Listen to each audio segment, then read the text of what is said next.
रुकिए, आपके खिलाफ क्या एफआईआर दर्ज हो गई? क्या आपको पता है कि एफआईआर दर्ज करने के बाद पुलिस क्या करती है? कोर्ट में सबसे पहले क्या होता है तथा जज साहब आपको बरी करेंगे या सजा सुनाएंगे? मैं इस वीडियो में पूरी क्रिमिनल प्रक्रिया समझाऊंगा A to Z तथा BNSS के इम्पोर्टेंट सेक्शन के साथ। तो वीडियो छोड़िएगा नहीं दोस्तों, और लास्ट में मैं आपको बताऊंगा इस पूरी प्रक्रिया का सारांश। जितने मैं स्टेप बताऊंगा उसको एक लाइन में। तो आइए अब चलते हैं स्टेप 1, एफआईआर का चरण। जब आप एफआईआर दर्ज करवाने जाते हैं तो एफआईआर दर्ज होते ही क्या कोई व्यक्ति आरोपी सिद्ध हो जाता है? बिल्कुल नहीं। बीएनएसएस का सेक्शन 173 जो कि एफआईआर का है, सबसे महत्वपूर्ण प्रावधान है दोस्तों। एफआईआर के बाद आते हैं पुलिस इन्वेस्टिगेशन। तो क्या आपको पता है कि पुलिस इन्वेस्टिगेशन में पुलिस करती क्या है? तो इसके लिए आते हैं स्टेप 2, पुलिस इन्वेस्टिगेशन। गवाहों के बयान, डॉक्यूमेंट, इलेक्ट्रॉनिक एविडेंस, परिस्थितिजन्य साक्ष्य पुलिस जुटाती है तथा गिरफ्तारी के लिए बीएनएसएस का सेक्शन 35 महत्वपूर्ण हो जाता है। तो क्या एफआईआर दर्ज होते ही गिरफ्तारी आवश्यक हो जाती है? यहां दिलचस्प मोड़ है दोस्तों, यहां पे कहानी मोड़ ले लेती है। बिल्कुल नहीं, हर मैटर में गिरफ्तारी आवश्यक नहीं होती एफआईआर दर्ज करने के बाद। उसके लिए विशेष परिस्थितियां और सेफगार्ड्स हैं। अब आते हैं तीसरा स्टेप, अरेस्ट और रिमांड। अगर जांच प्रक्रिया 24 घंटे में पूरी नहीं हो पाती है तो आरोपी को मजिस्ट्रेट के सामने प्रस्तुत करना होगा, और ये होता है बीएनएसएस के सेक्शन 187 के तहत, जहां पर मजिस्ट्रेट व्यक्ति को पुलिस कस्टडी में रखेंगे या न्यायिक कस्टडी में रखेंगे, ये फैसला तय किया जाता है। तो क्या आरोपी बेल की मांग कर सकता है? बिल्कुल मांग कर सकता है दोस्तों। अपराध की प्रकृति और गंभीरता के आधार पर वह बेल की मांग कर सकता है। अब आते हैं चौथा स्टेप, इन्वेस्टिगेशन खत्म। अब पुलिस रिपोर्ट और चार्जशीट प्रस्तुत होगी।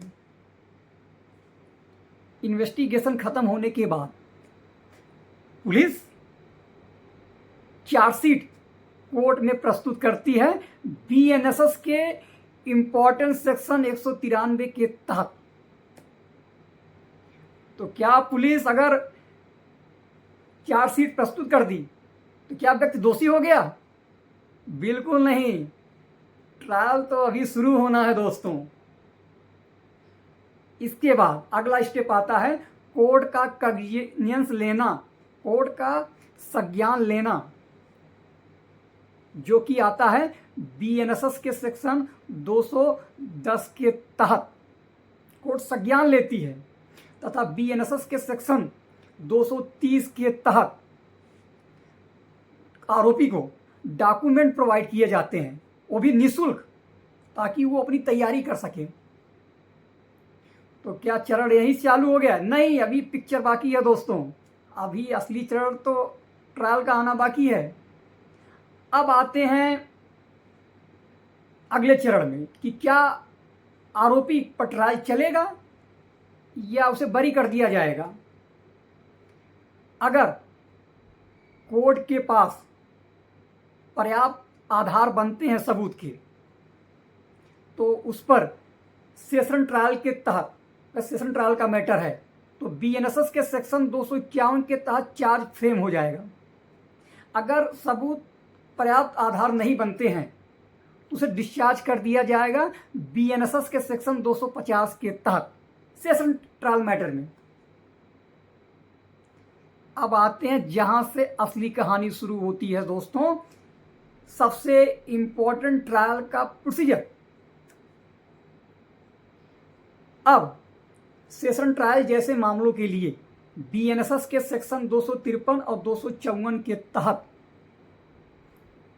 प्रोसिक्यूशन अपने सबूत और गवाह कोर्ट में पेश करता है तथा वहां पर गवाहों के बयान दर्ज कराए जाते हैं तथा डिफेंस लॉयर वहां पर क्रॉस एग्जामिनेशन करता है। एक गलती सारा खेल खत्म। कितना इंपॉर्टेंट क्रॉस एग्जामिनेशन होता है दोस्तों, डिफेंस लॉयर की तरफ से किया जाता है ये। अब बीएनएसएस के सेक्शन 256 के तहत डिफेंस अपने गवाह और सबूत कोर्ट में प्रस्तुत करता है, क्योंकि उसको भी मौका मिलता है अपने गवाह और सबूत कोर्ट में प्रस्तुत करने के लिए। अब अगला स्टेप आते हैं दोस्तों, 7वां स्टेप, फाइनल आर्गुमेंट। कोर्ट दोनों पक्षों की तर्क सुनने के बाद अंतिम बहस के लिए बुलाता है। अब दोनों पक्ष अपने तर्क कोर्ट के सामने रखते हैं। प्रोसिक्यूशन कहेगा कि अपराध के पर्याप्त सबूत हैं, डिफेंस कहेगा पर्याप्त साक्ष्य नहीं है। ये बीएनएसएस के सेक्शन 257 के तहत किया जाता है। ये फाइनल आर्गुमेंट है। अब आ जाएंगे जिसका सभी को इंतजार होता है, जजमेंट। फाइनल आर्गुमेंट के बाद अगला नंबर आ जाता है जजमेंट का, कि आरोपी बरी होगा या दोषी सिद्ध होगा। तो बीएनएसएस के सेक्शन 258 के तहत जजमेंट सुनाया जाएगा कि आरोपी को बरी किया जाए या सजा सुनाया जाए। तो क्या आपको लगता है कि यहीं पर कहानी खत्म? बिल्कुल नहीं दोस्तों।